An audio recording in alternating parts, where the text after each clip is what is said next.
What was real and what wasn't in 2020? Welcome to a very philosophical edition of Fantasy Baseball today on Tuesday, November 3rd. Frank Stampfl here, all alone. No Scott White, no Chris Towers, no Adam Azer. They've all abandoned me. I feel like the John Travolta gif where he's looking around in Pulp Fiction like, where is everybody? I'm all alone. JK, I'm not alone. But none of those usual suspects are here today. Scott is an Iron Man. I don't think he missed a single podcast throughout the season, so I hope he's enjoying his week off, which brings us to our special guest. Obviously, today is a very special day, one that will change the course of history. I knew I needed somebody to match the magnitude of this day, so I dove deep into the depths of fantasy baseball Twitter and found just the man, the host of the Bases Loaded podcast, contributor at Rotoballer, a.k.a. Sleepy K, which we're going to get into. I don't know what this is all about. It is Mike Kurland. Make sure you follow him on Twitter at Mike_Kurland, Kurland. What's going on, man? Dude, that intro, I got to give it to you, man. From one host to another, there's a reason why you're doing the big time gig and I'm over here with the startup. Stop. You said, dude, that intro was awesome. I appreciate it. And I'm happy to be here, man. I mentioned it a little bit off air and I'll be honest about that. This is like one of those big time moments for me. Like I can't thank you enough for having me, man. This is awesome.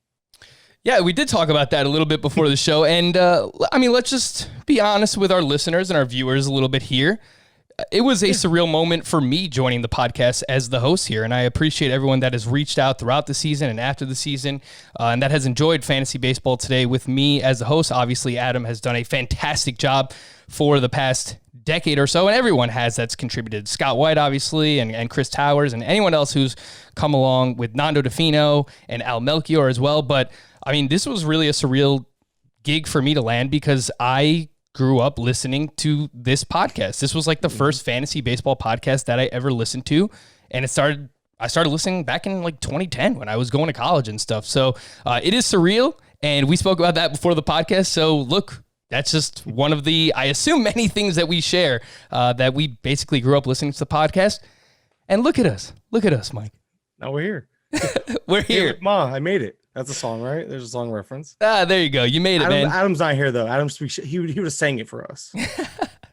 He probably would have. He's more of the singer than I am for sure. So I don't dabble too much into the singing. But today on the show, we do have some news to catch you up on. Options that were declined and players who were extended the qualifying offer, which is $18.9 million for the 2021 season. Try and figure out what was real and what wasn't for the abbreviated 2020 season. No, it's not just a bit. This isn't an actual philosophical episode of FBT. We're going to look at some players who struggled mightily this season. What was, are we actually worried about any of these guys? I mean, a lot of these guys we've seen perform in the past. So we'll talk about some of those players. And then we have a few of your questions to answer later on in the show. Before we do all that, Mike, are you a big Halloween guy? We just passed Halloween weekend, and it seems like everybody who I've had on, we had on Nick Pollock last week, and Scott, not a big Halloween guy. Are you a big Halloween guy? I need somebody. Help me out here. Yeah, I'm not gonna be that guy for you. My wife is a huge Halloween person. My kids I have kids. I have 3, so of course we celebrate it. We do it up right for them. But I'm not the one that gets dressed up. I'm the one holding the sacks of candy. But this year I worked, so this year I wasn't even there for it. I was on shift. For those who don't know, I'm sorry. Like I'm on shift because I'm a firefighter paramedic full time, and then this is like a second job / pretty much like a full time job. It feels like sometimes, but yeah. So I was on shift that night and got a call that was Halloween like, but I won't go into that. That's a whole other discussion. Yeah, right. Why did they call you Sleepy K? I noticed this in your Twitter description, and I honestly don't know the story behind it. All right. This started. I got the nickname, I think, just before that little, I guess, that league that never really took off that you and I kind of really started talking more through, and long story short, I fell asleep podcasting, which is crazy to think because anybody who knows me, and for those who might be obviously new listeners and never hearing me before, I talk a lot. I'm really good at talking. But this was before I was doing video podcasts and like all the other stuff that's kind of evolved over the last year or so in the fantasy baseball side of things. And it was it wasn't like I didn't have a special guest host. I wasn't doing a guest spot. I was hosting with one of my good friends, George. He's one of the co-hosts on the Bases Loaded podcast. And I'll paint the picture. It's like 1:30 in the morning Eastern time. And he's West Coast. So I stay up late with him. And we were talking about JP Crawford. I won't forget it because it bored me. We were talking about JP Crawford at like 1:30 in the morning on a podcast. And I just fell asleep on him. There was no video. And I used to podcast on my couch before I had my little setup in this corner here. So one thing led to another. I leaned back into my couch chair and my mic is on a arm. So I moved it back with me. One thing led to another. And I'm like sleeping for like 15, 20 seconds, woke myself up because I realized he stopped talking. Like I caught onto it. And yeah, he put it out there. And then Ralph Lipschitz, I was in a podcast league with him, like a redraft league. And he loves his 90s rap, I guess. And he called me Sleepy K because like he thought it was like a cool rap name, like a 90s rap name. And I just kind of ran with it, man. I mean, I've been called way worse. I'm sure all of us have been called way worse in our lives. So this was like, I'm like, cool, I'll take a nickname. And it actually does have fantasy appeal because you can play off the word sleepy and all that. So, but yeah, I kept it in it's trip because I fell asleep on the podcast.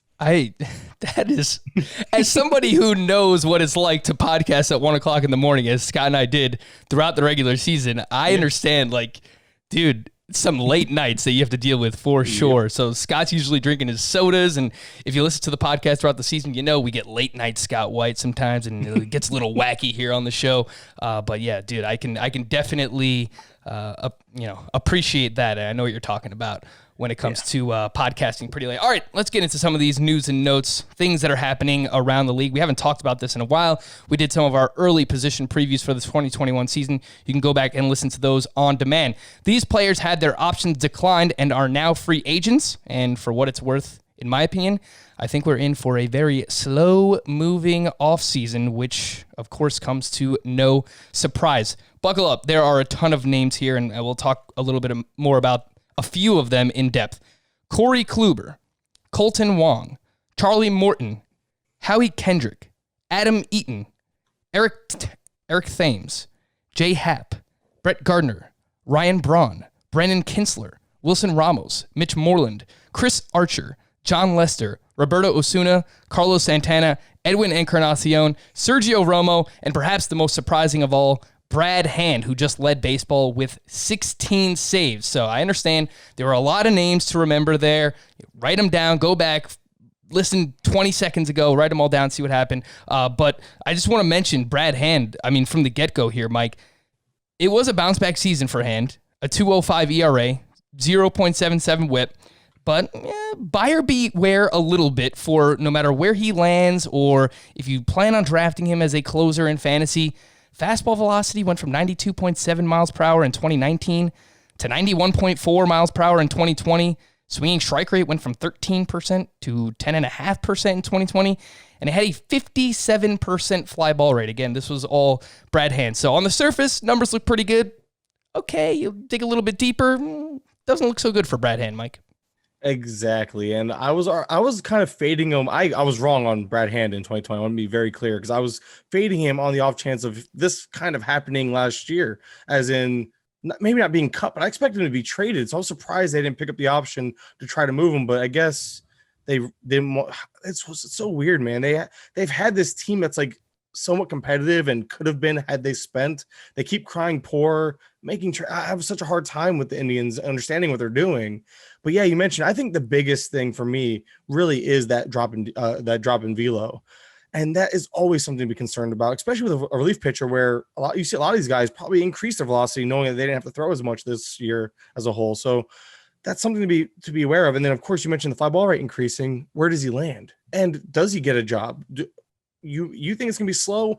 I'm kind of torn because we saw it kind of come quick and fast last year. And I'm wondering how much these players have in mind that 2022 potential lockout coming, because I hate to bring that up because it's doom and gloom as it is with 2021. Kind of, we assume it's gonna be a full year, but we're not sure yet because coronavirus, it's spiking again. But again, a whole nother discussion. We don't really know what's gonna happen in 2022. Do players just say, you know what, give me 2 years, give me one guaranteed year? Like you have a lot of these guys are older too, so a lot of these guys might just take a 1 year deal and retire. Charlie Morton being like the big name here on this list, he's a guy that's just another one that stands out as. I'm surprised the Rays didn't just take him back because he's willing to pitch 1 more year. And I think it was a pretty team-friendly contract, but he should probably get signed for a pretty solid, pretty favorable deal. But he's a guy that I think he signs faster because I think it's known it's more of a year-to-year thing with him and next year might be his last anyway. So someone like him, but versus Colton Wong, who's still, I think, entering his age 30 season, so he might want a longer deal. So he might sit out long. So you kind of have to play that guessing game. And it's unfortunate, but I know I jumped around from like one guy to another, but Hand again, just, I got to see where he lands. I'm definitely avoiding him in any early draft until we figure out where he's going.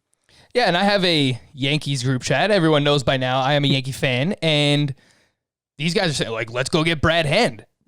I guess it would be all right for the Yankees, but it would be terrible for his fantasy value. So I don't think many people are drafting this time of year, and we'll have a lot of time to figure things out once he signs somewhere.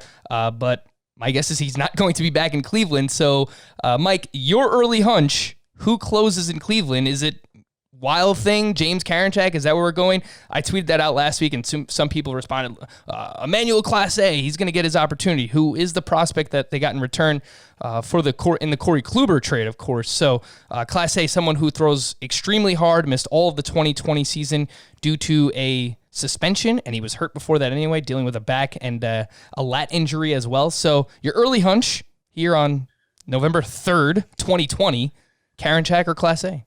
I'm going to have to go with Karinchak. And we saw him get utilized in pretty high leverage situations as it was last year. I'm trying to find his hold numbers. I think he had 8 holds last year. So unfortunately that came with 3 blown saves, but he had 8 holds, showing a willingness to put him in those high leverage situations. And that's what I'm banking on with, again, nothing else being known as of right now. Class A, not saying he can't get it. He hasn't done it, and he hasn't done it for this team. He hasn't even pitched for this team. So I want to see him be healthy. I want to see him be even given an opportunity to pitch in these situations. Whereas we've seen Karinchak at least be given opportunities to pitch in said situations. So that's where I'm at. Yeah, Karinchak, a 17.7 K per 9 this season, but 5.3 walks per 9. Like, he is absolutely filthy. You watch him pitch, 2.67 ERA, 1.11 whip. All the underlying numbers are all right there with him as well. A 16.9% swinging strike rate. That was 53 strikeouts in 27 innings pitched, but also did so with 16 walks. So a little bit wild at times. He's got the whole wild thing going on in Cleveland. My early lean is that he will probably be the closer as well for Cleveland. And, if he is, he has the opportunity to be top 5 at the position. I don't think that is crazy. He really just has to work on getting those walks down. Again, that is James Karinchak. You're a Marlins fan, I assume. You're wearing the Florida Marlins hat, the throwback. Brandon, it's the best one to wear for sure. That is a sick hat, so I do appreciate that. And Brandon Kinsler is one of the surprises as well. I think he only had a $4 million option, so it was kind of surprising to me that they declined his option there. Their next closer might not be on the roster, but if he is it like Yimi Garcia? Is it? I think Brad Boxberger's also a free agent, so I don't really know where else to look. There's Yimi Garcia, and he was the one that kind of came to mind as well. And I honestly, I went to the roster resource page. I'm like, why? You mentioned that after we picked up a $12.5 million option on Marte, and I say we, like I'm part of the Marlins as a Marlins fan, but the Marlins picked up an option on Marte, I think at $12.5 million. So not pick up the $4 million option on Kinsler, who pitched well. Really was surprising. Maybe they think they could bring him back on a multi-year deal similar, or maybe they'll get him cheaper, or maybe they'll shop around. I don't know. But the name that came to mind, and I wish I kept it up, was Alex Vezia. And I know he's a lefty, so that's kind of concerning. But if you go look at his minor league numbers, and he came up for 4 innings last year, so people are going to be like, 18.69 ERA. Yeah, that we know. He had a hard time in that 4-inning sample. But if you look prior to that, we're talking about a guy with like a 30% or better strikeout rate pretty much all through the minor leagues, except for rookie ball. And the K- walk rate was, again, 32% or better in each of his stints in 2019. So I expect that those strikeouts to be able to come up, but it's weird because he only throws I think 92 miles per hour. So he doesn't, and he threw his fastball when he came up 70-something% of the time. So because of that, that's probably why he struggled. Maybe he needs to get away from the fastball a little bit, go more towards the breaking pitches. He does have a 3-pitch mix with the slider, changeup, and fastball. And again, the electric stuff has shown to be there in the minors. And if you look at ERAs and FIPS and all that, it's all in the mid to lower 2s, high 1s. It's there. And I get, but the only thing, again, I'm apprehensive because he's a lefty. And anytime you see a lefty out of the pen, you don't see a lot of them close. So that's the only thing, but he feels like he has the best stuff of what's in that bullpen or potentially in the bullpen. And he is 24, he'll be closer to 25 by opening day.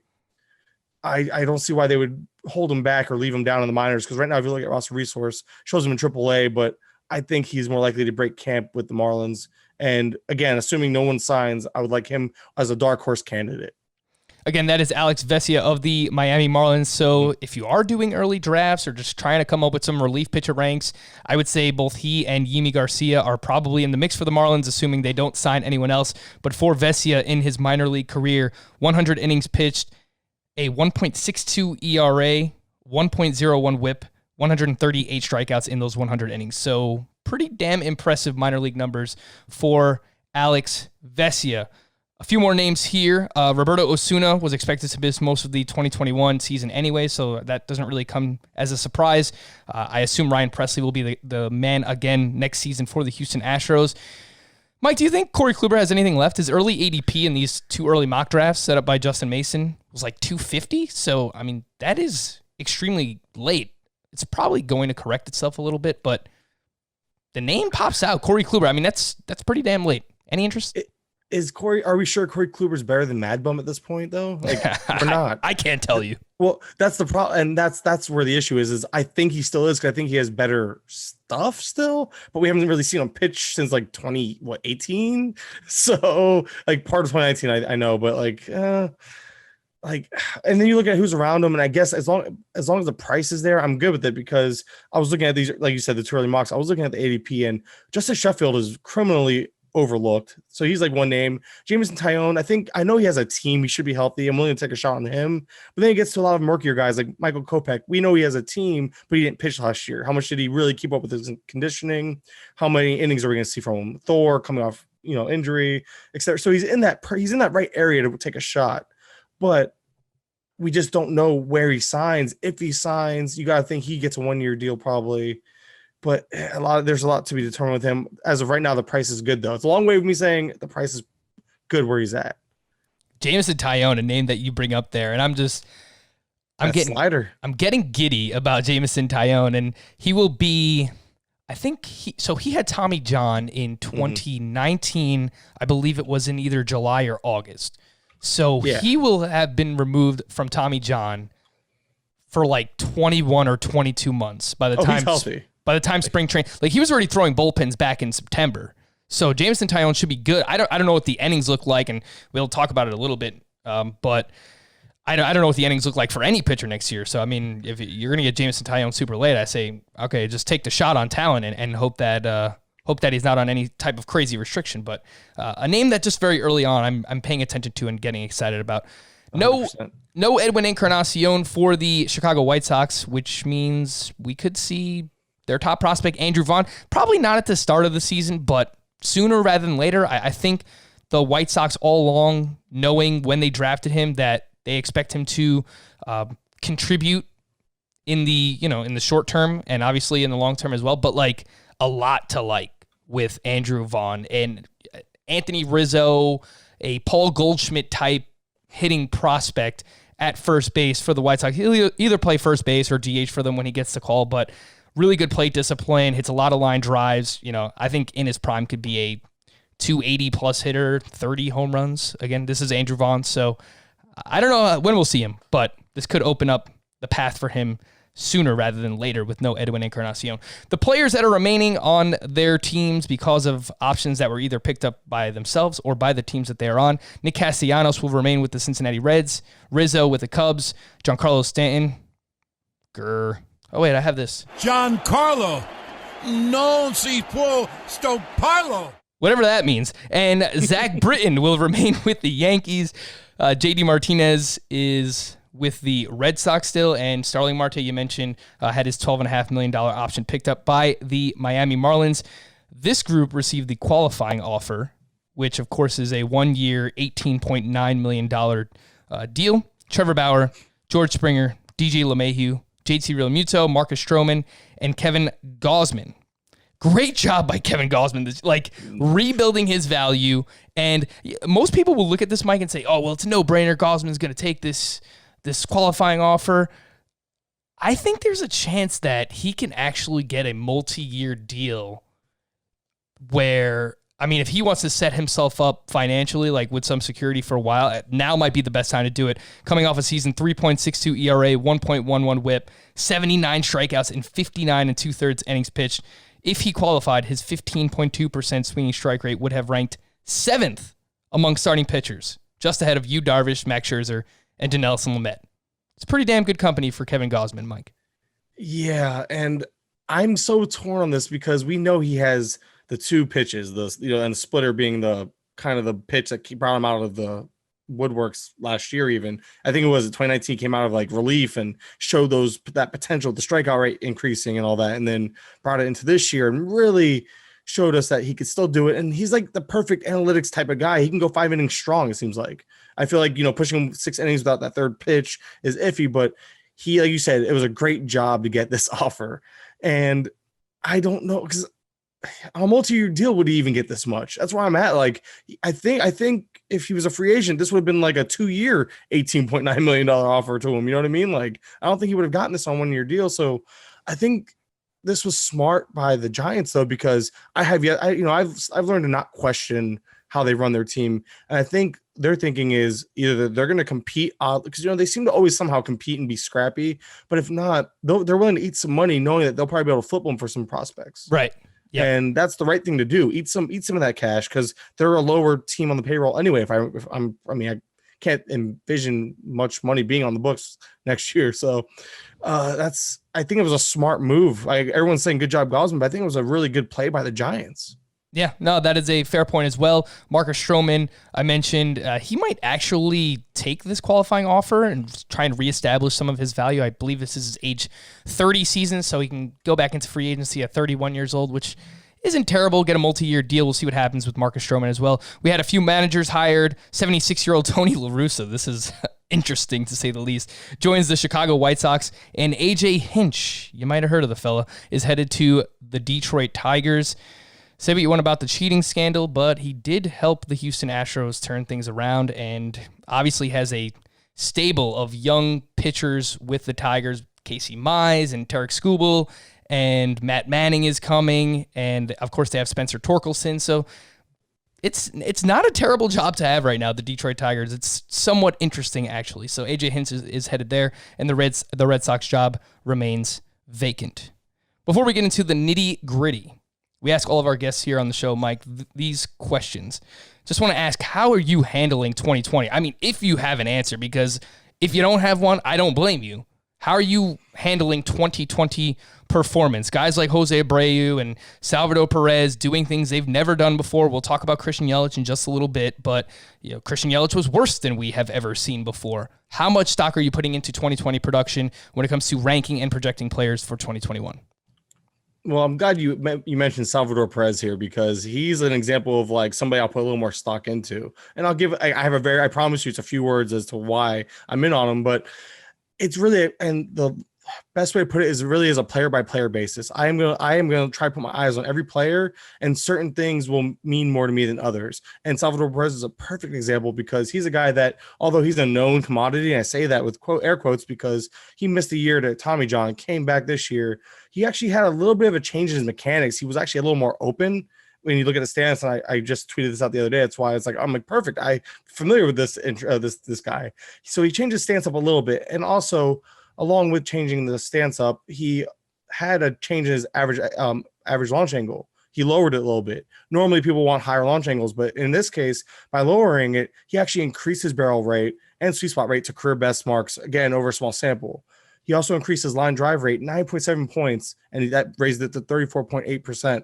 So by doing that, that makes the batting average, although I don't think he's going to be a 300 hitter by any means, it makes it more sticky. It helps the BABIP play, especially because not only did he increase the line drive rate, but he had a willingness to put the ball more up the middle and not just be so. I mean, he was still pull heavy, but not, again, he redistributed some of those hits. So it's a long way of saying he's that perfect example of a guy that I'm putting a little more weight into because there was so much that changed in the profile that even if you regressed a little bit, there's still enough there to buy into some of the production or most of it even. So that's kind of where I'm at. Like every guy gets their own look, and I'm buying into more, but then the guy like Abreu, he is what he is. Maybe I think it could be as simple as he has more protection in the lineup for the first time in his career. Yeah, no, that definitely could make sense. And I think, you look at it a case by case basis. I'm still going to, at the end of the day, I am a value-based drafter, and Yes. I will see, okay, if there's an opportunity for profit, this is a player that I can get involved in, and Jose Abreu was somebody I was all over last year, and somebody I have drafted a ton in the past, because he always, 5th, 6th, 7th round, he would go after Anthony Rizzo, and he would basically be Anthony Rizzo, so why not just take the savings on him? Now we're getting Jose Abreu, 3rd round, early ADP, 4th round. That's a little rich. So yes, while I have loved Jose Abreu because of where you could get him in the past, I don't know that I'm going to draft much Jose Abreu next year. So everything to me will come down to price, and I do think you have to look at every player, every different player individually. Mike, when it comes to pitching, I'm still trying to figure this thing out myself, and I'm sure teams will have pitching programs in the offseason. What are you doing in terms of projecting innings next year? Guys like Corbin Burns. Corbin Burns is so hard for me to rank, and obviously I want to love him. The stuff is fantastic, but does he give you 120 innings? Does he give you 150? That's probably on the high end, right? So what are you thinking? Projecting innings? A giant sigh. Being that if you look, Burns was a perfect example because last year with 59.2 innings, that was his career high. That's the yeah, exactly. I pulled up his page while you were talking. I'm like 38, 49, 59.2. That's what it's been the last 3 years. So even if there wasn't a short sample involved, you would still guess maybe 150 if you're lucky, pushing it, And then how much of that does he struggle through? Does he fatigue through? Does he lose some velo as he has a dead arm periods, et cetera? Just things you see with pitchers. So I'm going to be a little more aggressive on pitchers that are a little more known commodities, players that, are on teams like the Indians that we know will push their pitchers, or players that like a Bauer who wants to pitch every 4th day that most teams won't let him. But just because I know he has that mindset, and I think any team that takes him might let him I think he'll still throw over a lot of innings. So a guy like him still will sustain that. So it's like, it really is, I'm putting more of an emphasis on known commodities, track record, and then you look at how teams treat their pitchers. But as far as, I guess, going back to actually answering the question, excuse me, I apologize. I have no idea. I'm just, again, that's my way of attacking it, but I can't project the innings. I'm just trying to do my best guess, looking at, again, big emphasis on track record and kind of trends. Yeah, attacking known commodities. You brought up a name that is regarded as my rival here on the podcast, Trevor Bauer. So that's one strike for you, Mike. Oh, well, if it makes you feel better, I called him like an ex-girlfriend that you should, like, he hurt you in the past, but then you brought him back into your life knowing good and well he could hurt you again. Yeah. That's exactly what he is to me. Yes, because I was all in 2019, got burned, faded in 2020. And now I'm buying back in. I'm like, okay, you won me over again. I'm ready to be hurt again. I'm not so sure that I'm ready, Mike, but I have all offseason to try and figure out what to do with Bauer, especially once we figure out where he is signing this offseason. All right, so what was real and what wasn't in the 2020 season? This, basically a 28-minute introduction to the show, so there you go. I wrote an article about it recently on CBSSports.com, and my first and main point is that we have had really good players in the past have 2-month slumps. And the most recent examples, you just look at 2019, in the first 60 games of the season, Jose Ramirez had a 6.17 OPS. Yu Darvish had a 5.02 ERA. In the final 60 games of the season in 2019, Manny Machado had a 6.87 OPS, and Luis Castillo had a 5.08 ERA. So just imagine if we had to draft for 2020 knowing only those things about those players. If we knew, okay, Jose Ramirez had a sub-700 OPS, same thing as Manny Machado, you would have got those players at extreme discounts heading into the 2020 season, and that's basically what we're dealing with heading into the 2021 season with players who I kind of think are known commodities at this point. So let's talk about a few of these guys. Don't want to spend too much time on this player, but Christian Yelich, my concern here, Mike, is just the lineup that he's in, and that he does not have a lot of protection. Maybe Lorenzo Cain being back in the lineup, look, he's not going to offer protection, but at the top of the lineup, someone that, okay, he has legitimate on-base skills, and, that can help someone like Yelich. But we'll talk about Hira in a little bit. Worried that, outside of that, there's not a lot in the Brewers lineup. A career high, near 31% strikeout rate for Yelich. He was way less aggressive than ever before. He had a 671 OPS against right-handed pitching, which is just super weird. That's 895 for his career. Do you have any concern over Christian Yelich, Mike? Other than, like you mentioned, I think the big concern is to see how the Brewers attack this offseason, see if they can get some supporting cast, even like respectable names. Like at least he had Moustakas in 2019, and I'm trying to remember. And then like you mentioned, Kane was there as well, so he had some cushion. But even with the spike in strikeout rate, which again, you're talking about a guy who's struck out more than 20% of the time once since 2013. So I don't buy that this is who he is strikeout rate wise. I think there's a lot of passivity there. Like you mentioned, the walk rate being a crazy career high, but even with that, the BABIP was also career low, and he still managed to be an above average player with a WRC plus of 112. So he gave you the 4 steals, the 12 home runs. He gave you that threat, and I think there's nothing but up with the batting average. So yes, there's reason to be a little concerned, but he's still first rounder for me. And I know his ADP, and you actually have it here, roughly 11th. You give me a back end of the first round pick, I'm taking him 10 times out of 10. I'm not concerned. I think the health is there. And what if he's another guy that I swear I've heard of it, but maybe not, that he was one of those that actually watched tape in game and he didn't have the access to that tape. I know JD Martinez mentioned that a lot, like not having a lot of his in-game stuff. So maybe he's one of those players that just everything was thrown off. There's a lot of that. Players saw pitchers they never saw before. Pitchers saw hitters they never saw before. Ups and downs because of that, because of the schedule and the vision. So I'm willing to let that be a pass, and I'm going to look at this as a value pick. And I do think there is some upside for the lineup to turn around. Like if Luis Arias gets a full season with the Brewers, once a top prospect, I think obviously that can help their team. I'm looking at Avisail Garcia right now to see if he is signed with the team throughout 2021. So he's another name where if he can bounce back, that can offer a little bit of protection. They have some guys that can be better here in this Brewers lineup. So that's the only thing that I'm worried about. But I think once upon a time, we said that about Freddie Freeman a couple of years ago when the Braves were going through a rebuild. We're a little bit worried, all right, what's going to happen with Freddie Freeman? He was still awesome. I had that slight concern over Juan Soto heading into this season. No concern there. That wasn't an issue either. So maybe I'm just making something out of nothing. I got to read more about Yelich in the offseason and see what the Brewers do here. But just pay attention. I got to just ever so slightly worried about Christian Yelich. Another name, Gleyber Torres. This is a very interesting one. He hit 243 in 2020, 3 homers, 17 runs, 16 RBI, 1 steal in 42 games. He dealt with quad and I believe it was hamstring injuries for a decent portion of the season. He was playing through those injuries. So it could be as simple as that. And, in his age 21 season, an 820 OPS, in his age 22 season, an 871 OPS, and then this year, 724. So it was all over the place this season. Mike, what are you thinking about Gleyber Torres? His early ADP is at 63.9, where, last year he was a top 30 pick. So we could have a potential profit situation here with Gleyber Torres. Yeah, first off, I'm huge on like people who show this type of plate discipline.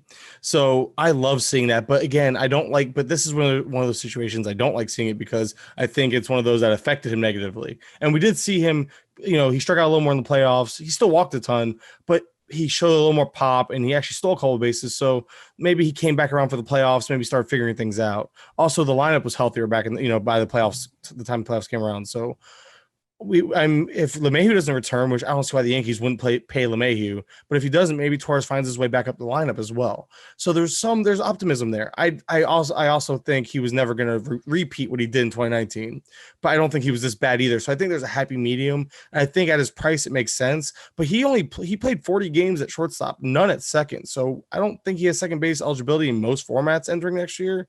So the price is surprising because although I think he's better than a Correa type or Correa as a whole, I don't think he's 60 picks better than Correa at this point. Because I think the skill sets are so similar that, again, it goes back to I'm actually very similar to you. I'm looking for discounts. I'm looking for potential return on investment. And I think Correa is a similar enough product here, or a potential product but again, doesn't warrant a 60 pick difference. So the price still might be I haven't quite gotten there in my ranks either yet. So I'm not sure how I feel about that middle area. I can understand Torres's appeal there, but is it because he's still a flashier name than Correa? That's kind of where I'm at. Like, I'm looking at their skill sets. I'm not seeing much difference, although I do agree Torres has a higher ceiling. I just don't know if the floor or the mean outcome is all that different. Yeah, and Glaber is he's younger than Correa for sure. So I think people still kind of see that upside. Like Glaber hasn't reached his ceiling. I think you're paying a bit of a Yankee tax here. Dansby Swanson in this early ADP is going 40 picks later, and I like Dansby Swanson a lot. You could argue the Braves lineup is just as good as the Yankees, if not better. We'll see what happens with Marcell Ozuna, but a little bit of pop, a little bit of speed from Dansby Swanson as well, and going 40 picks later than Gleyber Torres. You mentioned what he changed in terms of his plate discipline this season, and it was really weird because he walked a career-high 13.8% and struck out a career-best 17.5%, but he was way less aggressive than he usually is. His chase rate was down 10%. His swing percentage was down 10%. So we have to get the aggressive Gleyber Torres back. Yes, we like plate discipline, but to an extent. Do not change the player you are, especially when the player you were, Gleyber, was very successful. So if that makes sense, just go back to being who you were, Gleyber Torres, and I think you get back to being a 270 hitter with 30 home runs, 5 to 10 steals in a really good Yankee lineup. So we'll see what happens with Gleyber Torres as well. He's in this no man's land in terms of ADP. He's 15 picks after Tim Anderson. He's 17 picks before Javier Baez.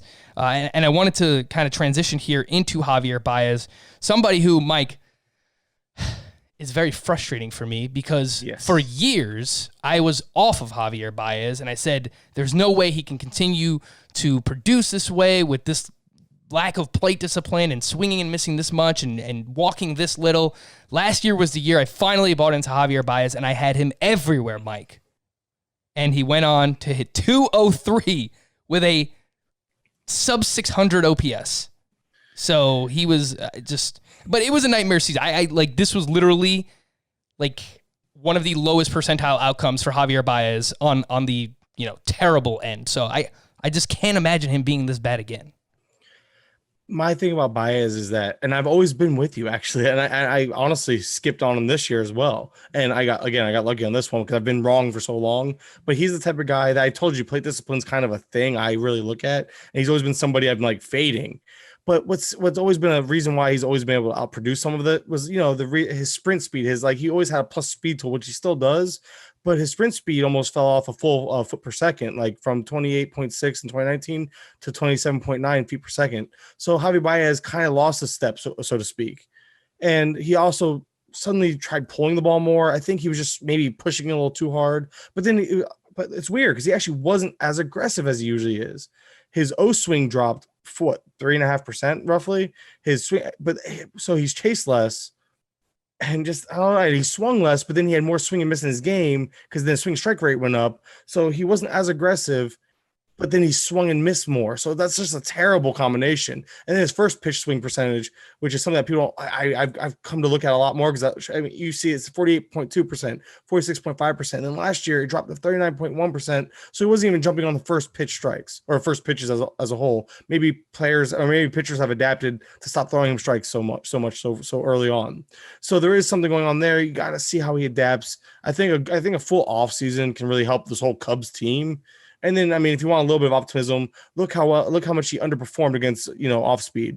He had a batting average of 181 with an XBA of 315 against off speed. The breaking pitches, and he overproduced against fastballs a little bit. So maybe there's some, give and take there. But overall, the discount's there. And I think I'm going to get a few shares of them in terms of, I'm going to make sure I roster him on a few teams just on the off. I don't know. I have a hard time fading him. He's 27 years old. I don't think he's done by any means yet. So I'll take the discount on a couple teams, but man, do some of the stuff just scare you for sure. And that's the gist of all this is that for the players that I've talked about thus far, Yelich, Gleyber, to an extent, and Javier Baez, we have a track record of all of those players being very successful. So to an extent, I am willing to give these players passes because it was just an abbreviated 60-game season. For Baez, you don't go from an 881 OPS to 847 to 599.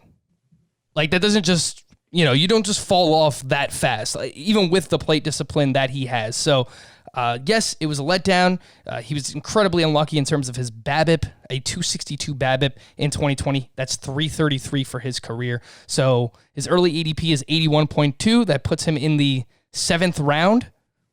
This was a guy that was consistently going in the third, fourth round the past couple of seasons. So there could be a buying opportunity for Javier Baez as well.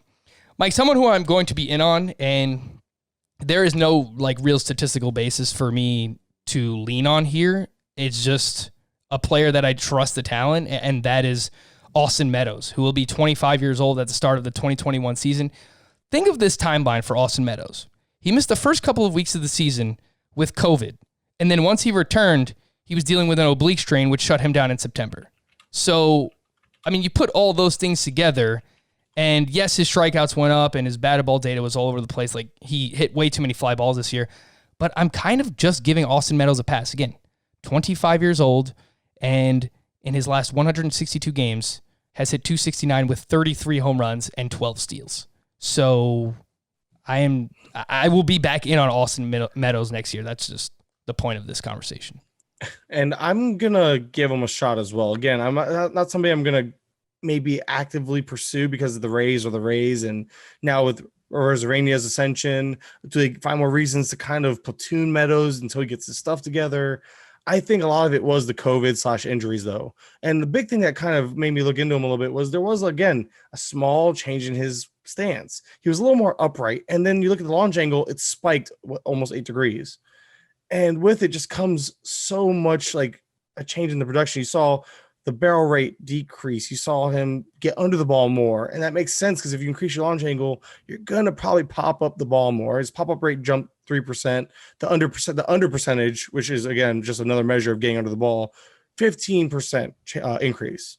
That's huge. And that could explain a lot of his troubles. I think, and if you look at his average launch angles over the first 2 years, 13.7% and 13.7 degrees and 16.7 degrees. That's where I would expect him to revert to, and with it should come the better quality of the at-bats as well, with the sweet spot percentage correcting, the barrel rate probably correcting along with it. So I'm with you. I'm willing to give him a pass with all that going on in this crazy year. And then the Rays messing with playing time and all the other stuff in the playoffs, it's hard to really judge Meadows fully. Yeah, and he was sitting against lefties in the postseason, which I didn't really understand completely because he's actually been adequate against lefties in his career. 798 OPS against lefties, 878 against righties. So, I mean, normally if you're 750 or better as a left-handed batter, I consider that a win, and that's where Austin Meadows has been at. Like, would you rather have, I was thinking about this, would you rather have Meadows or Randy Rosarena next year? I gotta go. I know everyone's going to draft Randy ahead of him. I think at this point, it's crazy. I think it's just gonna matter if they're back to back. I'm taking Meadows, but I know just because, again, going back to value, I think there's more value in Meadows. And I think had it been a regular season, he would have had a chance to play versus lefties.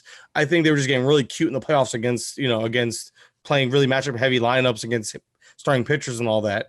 So I think that's all that was. I think in a regular season, he gets the opportunity to hit versus lefties more. But all in all, I'm not willing to just skip on Meadows, who was a top prospect in his own right with the Pirates prior to even coming over here to Tampa. So I'm willing to give Meadows, again, going back to giving Meadows a pass. And I love Rosarena. I really like the skill set, and he was electric in the playoffs. But if anybody thinks that's just going to suddenly continue after not, I mean, and I like a lot about Rosarena, so that's a whole other discussion. But I'm still willing to take my shots on Meadows first. All right, we're going to take a quick break. When we return, Mike is going to tell you why you should be buying back in on Ketel Marte, maybe why we should give him a pass this season. Just want to remind everyone that all of our Fantasy Baseball Today podcasts are also on YouTube. So if you want to see what Sleepy K and all of our other guests look like, that's youtube.com/Fantasy Baseball Today. And be sure to join our Facebook group as well, where our listeners are posting their off-season questions. They talk about keepers, dynasty value, plus it's a way to find other serious leagues if that is what you are looking for. The link for that is facebook.com/groups/Fantasy Baseball Today. And you can find both the YouTube and Facebook links in our episode description. We'll take a break. When we come back, Ketel Marte here, Fantasy Baseball Today. Ketel Marte will be just 27 years old when the 2021 season starts and has just second base eligibility at this point. I asked Mike before the podcast, do you have anyone you want to talk about? Any players that you feel passionate about? Guys that you think might be able to bounce back? And he said, Ketel Marte. So now is your opportunity, Mike, to tell us why you like a gentleman who just hit for 2 home runs in 45 games in the 2020 season. Okay, this is where I get to defend my love for Ketel because I know the numbers aren't in his favor, and everyone's going to look at 2019 being the big juice ball year, which it was, but there was a lot more that went into it as well. You know, he was more of a pull ball hitter. He increased the launch angle. There was a lot of stuff that went with him, and again, he has such a good hit tool, being that he's a guy that never strikes out. He usually walks better. He walked really bad, like for a low amount this year, but just a guy that really put emphasis on getting the ball in the air more, and it worked for him. And this year, the average launch angle was still at 10 degrees, so it wasn't a launch angle issue. So then, Mike, what happened? I think it was just that wrist. I think because he was dealing with left wrist inflammation. I think he was playing through it. He eventually went out and got rested or got some rest and all that. But you try to be a switch hitter with wrist issues. Look at Ozzy Albies. He struggled mightily. I think he had a wrist issue as well. Went out, came back, and tore up the ball for the remainder of his time during that season. That's why he's not really being affected in drafts. I think Marte would have corrected, would have righted the ship had he had a chance to. And it's just another guy I'm willing to chalk up to injury being a big issue. And if people are worried about the power production, I was really clear when I was big on him coming into 2020. I never thought he'd be a 30 home run hitter again. I always pegged him around 25 home runs. And we've come to learn, and I know there was a good article by I'm thinking of his Twitter handle right now for some reason. Dolph Hall. Oh man, it's Alex Chamberlain. Yep. Yes. He has that handle. It's hard to pronounce. But Alex Chamberlain just came out talking about how max exit velocity is a really good early indicator of power. And if you go look at Ketel Marte, not just qualified hitters, of all hits in 2020, he had the 8th hardest hit ball in terms of max exit velocity during the regular season. I believe there was a couple home runs in the offseason that would have pushed him to 10th. Either way, if you count those, he was still a top 10 hit in all of the regular season and postseason in terms of max exit velocity. So that's an indication that the power is still there. Granted, it wasn't a home run. It does not matter. It's the fact that he hit a ball that hard. And that's the same reason why people still love Vlad, because even though Vlad hits a ton of ground balls, which Ketel doesn't hit a ton of ground balls, but he has a plus speed tool to actually, if that does, it won't affect his batting average. But it's just a reminder that the power might not have showed in the bottom line, but it was still there. And I think the wrist injury was a big reason why he wasn't able to get the quality of contact on the ball, maybe, and it kind of threw off everything. So I don't think he was as good as 2020 showed, but I think he's better than what I know he wasn't as good as 2019 showed, but I don't think he's as bad as 2020 showed either. There's a happy medium there, kind of similar to Gleyber Torres. Yeah, and I don't want to just give you a cop-out projection of, okay, well, we'll combine what he did in 2019 and what he did in 2020, and we'll project that over 150 games, but I don't think that he's going to maintain a home run to fly ball ratio of 19%, which he had in 2019. Mm-hmm. But I don't think it's going to be 3.8% either, like it was in 2020. So if we can get a 300 batting average with 20 to 22 home runs with solid counting stats, runs and RBIs, like, yes, Ketel Marte can pay off an early ADP of 78, which is in the 7th round. But I mean, and second base, because second base is kind of a bad position. The one that it's going to be interesting to me, and I have them ranked back to back right now, and I have Jose Altuve one spot higher, is Altuve versus Ketel Marte, because Altuve he did not have a good regular season, but in the postseason he just clicked, and that was against some of the best pitching in baseball. So Altuve versus Marte is I think a conversation a lot of people will have in the offseason, and I think that it is warranted. A few other names that I actually wrote about, and you can go check them out again on CBSSports.com, is Chris Paddock, who we're not going to get to here, and Frankie Montas. So if you want to read about why I am giving those guys a pass for the 2020 season, you can find that at CBSSports.com. A few names that I'm worried about. I'm not going to overreact too much over what they did in 2020, but I think that there was enough there where I have legitimate concerns over Keston Hiura, Chris Bryant, and Patrick Corbin, the three names that I'll just mention here quickly. Hiura is still extremely young. He'll be 24 years old when the 2021 season starts, and I still think he's loaded with potential. But the strikeouts, a 34.6% strikeout rate, 5th highest among qualified hitters in 2020, a 20% swinging strike rate was second behind only Luis Robert. Hiura led the National League with 85 strikeouts in just 59 games. So strikeouts are an issue. The BABIP cratered from compared to 2019.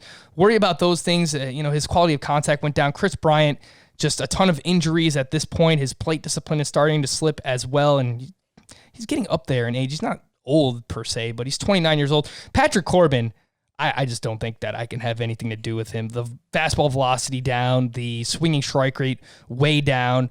He just led all qualified pitchers with a 1.57 whip. So Corbin, Bryant, Hira, 3 names for me early on here in the offseason, Mike, that I cannot just look the other way when it comes to 2020. I actually do have legitimate concerns. Yeah, and the one that really sticks out to me, and it's because I started like arguing with people on Twitter already about this one, is Keston here. I'm with you. I'm really concerned. You mentioned the second worst swing strike rate in baseball, the worst contact rate. So a lot of it is I think pitchers figured him out, because in 2019 he kind of overperformed across the board on fastballs, breaking balls, and off-speed pitches. So you take that overperformance and you regress it to even the mean, but it looks like he obviously regressed even farther, but nothing indicates in the numbers that he's gonna just bounce back from that. And then he saw less fastballs as a whole, more breaking balls, and off-speed pitches. So it shows that pitchers obviously adapted, showing that because he was able to hit fastballs. And I believe, now correct me if I'm wrong, but he also saw a lot more pitches up in the zone. So that also included, like, that added to his woes a bit. So all in all, of these 3 names, he's the one I'm most worried about, because at least the other 2 have some of those concerns baked into their ADP. He does not really. Like, I'd rather kind of just sit back. I'll take Altuve right now over him. I'll probably take Ketel Marte over him too, because I trust them with a little more track record. And here, the ceiling's higher, but are we sure the floor isn't Odor? 30, 12, and 220? Damn. That was crazy. That just blew my mind, because like, please, Keston Hira do not become Rougned Odor. Like, please don't. But 30% K rate too. Over 30% each of the last 2 years. It's not crazy. It's not like that's his floor. Like, that's his absolute, like, we saw that. That was that was his floor this year. Right. But when you look at Rougned Odor, it's a 30+% strikeout rate with 30 home runs and double-digit steals. The counting stats are nice, but because he's going to get so many at-bats in the middle of that lineup, that batting average is going to sink you, and you're drafting him to where he needs to be more of at least a 3.5 category producer to kind of give you back some, return on investment. Whereas if you're only getting 3 categories with a top 70 pick, and you mentioned here like a six round pick roughly, that's going to hurt you more than it's going to help you. Yeah, and even if you play in a points league, the strikeouts are you want plate discipline in a points league, and his strikeouts are just massive. He averages 2.4 fantasy points per game this season. So, troublesome for sure when it comes to Hero. The early ADP is 70, which puts him in the 6th round. I like the talent, but I might just take a year off in 2021 on Hira and like an evaluation year and see kind of how he bounces back. And honestly, if he goes off, I won't be mad at myself for not having shares of Keston Hira. So you can read about those, again, more at cbsports.com. We do have some mailbag questions that I wanted to get to here. And these first couple of ones are from our Apple podcast reviews. And this one is from Helton4, Rockies fan, Todd Helton, a.k.a. Andrew. I snuck away with the championship this year in my 10-team head-to-head points league, and that gives me the first overall pick in 2021. Interesting. So you win the championship in your league and you get the first pick. That's a pretty nice prize. Pitchers are more valuable in our league, so I am torn between Jacob deGrom and Shane Bieber. I had deGrom this year, and he did fantastic work for me. Who should I take first overall next year? What do you think, Mike? Can I pass? I mean, it's tough, man, because I know Bieber, he did the best in this format, but we talked about losing Hand. That bullpen isn't looking great. The offense lost Hernandez and Santana. So until we see the moves they make, I think he's going to become DeGrom where we're going to see the win totals go down. So I'm going to take my chance on probably Garrett Cole having the most win potential here, with a similar ceiling in terms of points per game and innings per game. And I'm torn between Cole and DeGrom, with Bieber falling 3rd for me. Yeah, so my early pitcher ranks, I have it DeGrom, Bieber, Cole. That's more so for Roto, but in a points league, I might agree with you with Garrett Cole, because you look at all 3 pitchers here, their last 45 starts. Garrett Cole has gone 6+ innings in 37 of his last 45, which is the most of these 3 pitchers. So he's going to give you depth. And I mean, he really started to click down the stretch with Kyle Higashioka as his catcher. And it seems like that's the way that they're trending for next season, that he will at least have a personal catcher. And the win potential is still there with the Yankees. I would expect their bullpen to bounce back as well. So first overall, I don't know if Garrett Cole's available. You didn't even list him, but assuming he's not kept or something, I would go with Garrett Cole, and I think Mike Trout is still in the conversation. Yes. Although it sounds like you want to take a pitcher here in a head-to-head points league, which honestly, I can't really blame you. This next one's from R. Tomp, 242, 10-team head-to-head points. Keep forever. Dynasty League. I am trying to trade for Garrett Cole. Right now, my offer is Zach Veen, Max Meyer, Zach Wheeler, Tony Gonsolin, Tanner Houck, and my first and second round picks for next year's first-year player draft. I'm receiving Garrett Cole and Sam Huff, who is a catcher prospect with massive amounts of potential for the Texas Rangers. Quality pitching is extremely valuable in our league, so I am ready to give up more average guys for an extremely good pitcher. What do you think? What do you think, Mike? So I initially first thought was like, wow, that's a lot. But let's think about a points league, 10 team at that. So 10 teams already shallower. Points league, you have no middle infield, typically no corner infield, only 3 outfielders. Is that really become a lot to give up? Because now this guy's going to have a big roster crunch. You're going to be able to replenish your minor leagues off the waiver wire, probably with some decent prospects that are maybe not on the radar in this type of format usually. Plus, we don't know how many prospects they can keep as well. It's the picks that bother me. If I can keep that first round pick and give up a second, and just a second here, or maybe I would like to try to keep the first round pick, but if this is like a final deal, take it or leave it, I'm willing to make the move, especially assuming that Cole is like a piece that's going to not only give you the chance to win. Again, it's format dependent. This format being this shallow and being points with pitching being such a big, like such a need and extremely valuable, I'm willing to give up the steep price because I just think there's going to be so much to replace off the waiver wire when it comes to those prospects. Yeah, and that is a good point. My first instinct as well is that this is a bit steep, but I would only make this trade if you're ready to compete. I think first and foremost, like making dynasty trades, you have to be realistic with yourself. And yeah, okay, if you're ready to go, then yes, you can trade away prospects and you can try and compete. But if you're in the middle of a rebuild, obviously this doesn't make sense with Garrett Cole, I believe, turning 31 years old next season. So you have to be in the thick of things. I hear like you kind of talked me into a little bit here, Mike.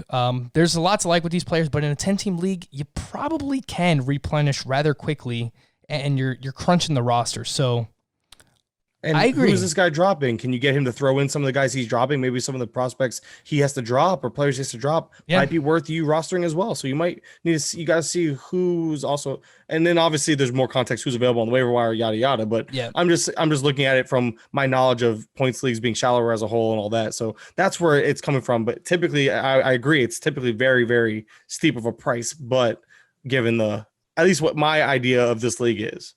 I like it. I like it. If you're ready to compete, I would say take the trade. Try and talk him out of one of those picks there. This one's from Cannon 4.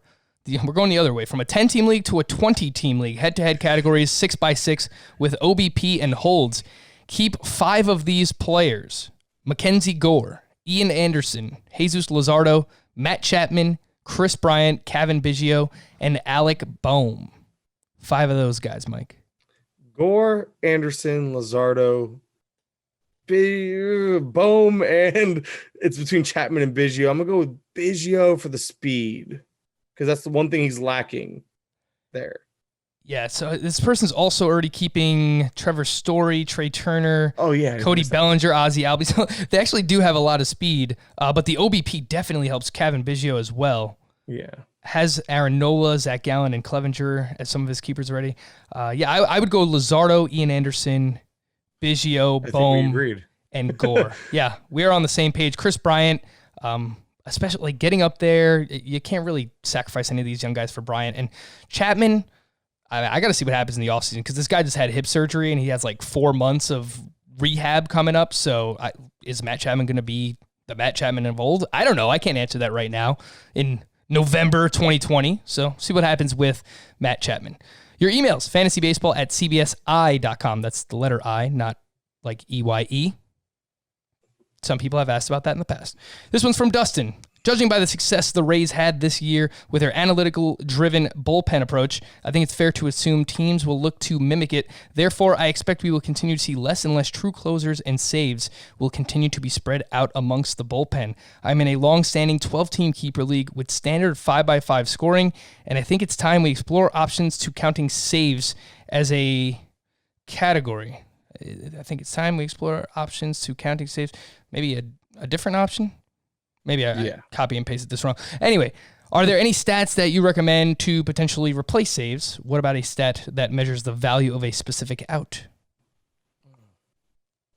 That's tough. I like saves plus holds personally. I mean, I think that kind of encompasses all relief pitching, and it gives you a chance to get the best relief pitchers on your team, not just target a specific stat.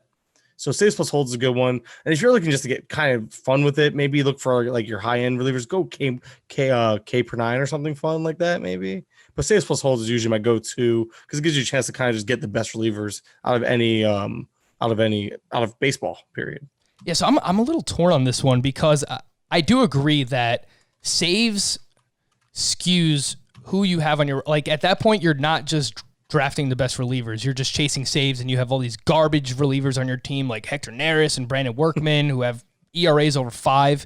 But, I mean, there is something fun about chasing saves, right? Mm-hmm. Like, it is what makes fantasy baseball so crazy.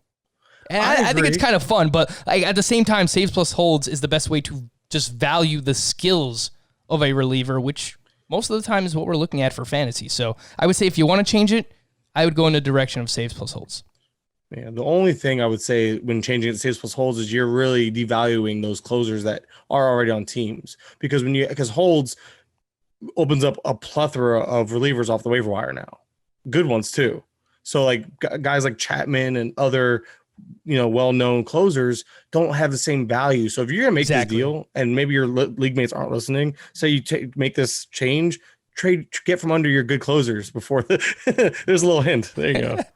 This last is from Justin Suter. He has a keeper question. 16-team, $260 budget, 6x6 head-to-head categories, with the extra 2 categories being OBP for hitters and K-to-walk ratio for pitchers. I can keep 8 of the following, and there's quite a few names here. JT Realmuto for $29, Anthony Rizzo, $22, Jonathan VR, $18, Anthony Rendon, $24, Trey Turner, $38, Mike Yastrzemski, $1, Eddie Rosario, $19, Matt Chapman, $14. The pitchers: Hyunjin Ryu, $6, Lance Lynn, $1, Max Fried, $27, Charlie Morton, $11, and Marcus Stroman for $2. What do you think, Mike? I think the clear ones are Lynn at $1, Ryu at $6.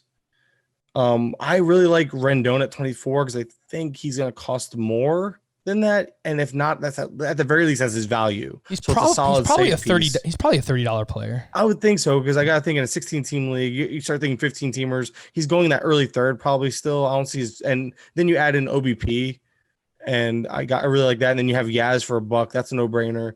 And the guy that you might be torn on, I think still value is Trey Turner at 38, because at $38, I still think that's going to be cheaper than what he would go for. Because I think you're going to see players, especially in a head-to-head categories league or any type of roto format, he's going to be a top 2, top 3 pick for some people. You're seeing it now in mocks, and that's going to cost you probably closer to $50, give or take. In a traditional $260 budget. Not you don't know who's holding what, how many people are coming in with how much of a budget, but I think that price is at least fair. Again, that's like his floor price.